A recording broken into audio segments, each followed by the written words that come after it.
the staff has been primping and polishing for her luncheon with the president and Republican lawmakers. These are the floral arrangements that are going to be used today at the luncheon. The menu, low-fat fare, and health care. The Clintons make no apologies for their political partnership. How many times during the day do you get a chance to just talk to each other? In the morning, and in the evening, and usually once or twice in between.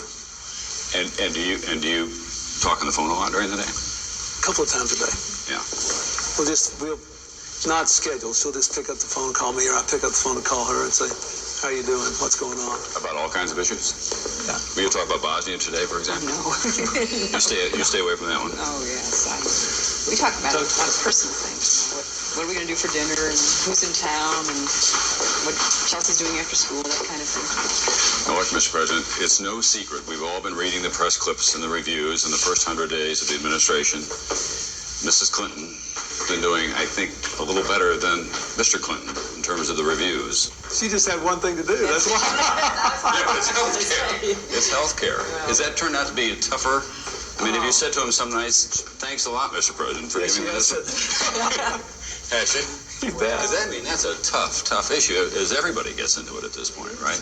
Well, and Bill told me, because he had worked on health care as a governor and through the National Governors Association, that it was the most complicated issue he'd ever even thought about. Right. And he was right. It is. It's very complicated. So you share that at the end of the day? Do you talk about what you've learned that day and Often.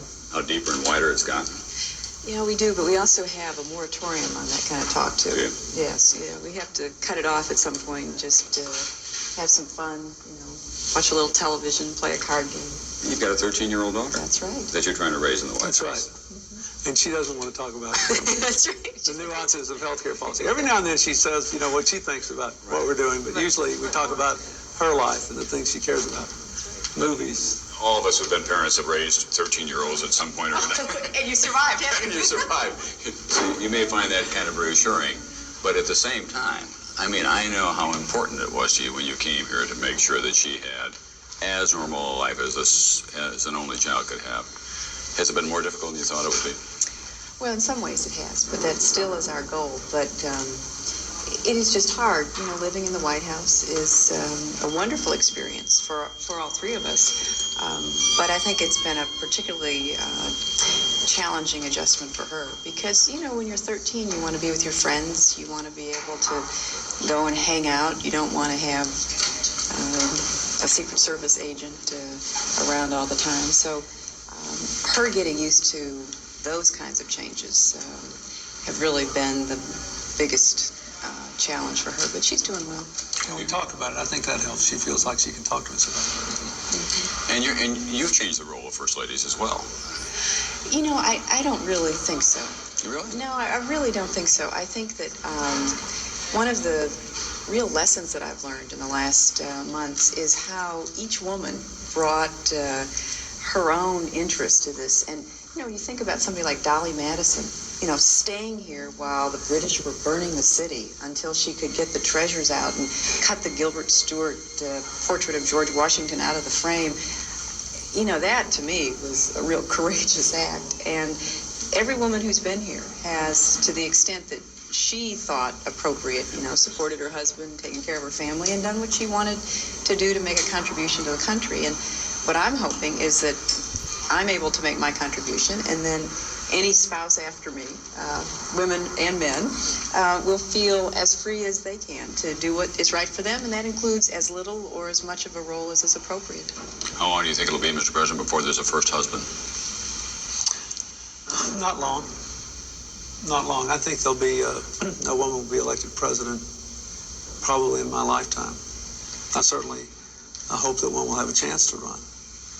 I think that, people are in this country are increasingly moving to the position that everybody ought to be able to fulfill their abilities.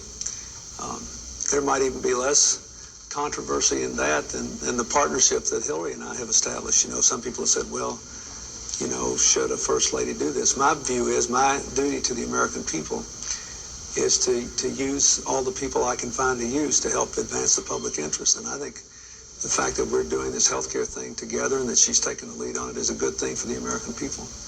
Are there sometimes on Saturday or Sundays when you just look at each other and say, we're just exhausted though? Oh, I mean, you know, The question is there ever a Saturday or Sunday when we don't say that to each other? yeah, we do. Sure, but, we signed on for the whole load, and we like it, we believe in it, and we're very upbeat about our prospects to help change the country. And we do just sort of hang out doing nothing. She's finally convinced me we should do nothing. I used to have to do something all the time. If I wasn't working, I had to be reading or doing something. Now I'm cultivating the art of doing nothing a little more with Hillary and Chelsea. and is she keeping you on time too? Yeah, I'm better.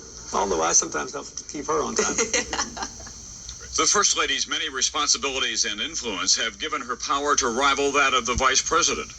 You know, the conventional wisdom in Washington is the president's the most powerful member of this administration. Mrs. Clinton is the second most powerful, and you're in third place. Well, she is a very capable advisor to the president, and her voice is very respected, not only by the president, by everybody in the administration, including me. Hi, it's Beth Pritchard with the VP. I'm opening up his office. Thank you.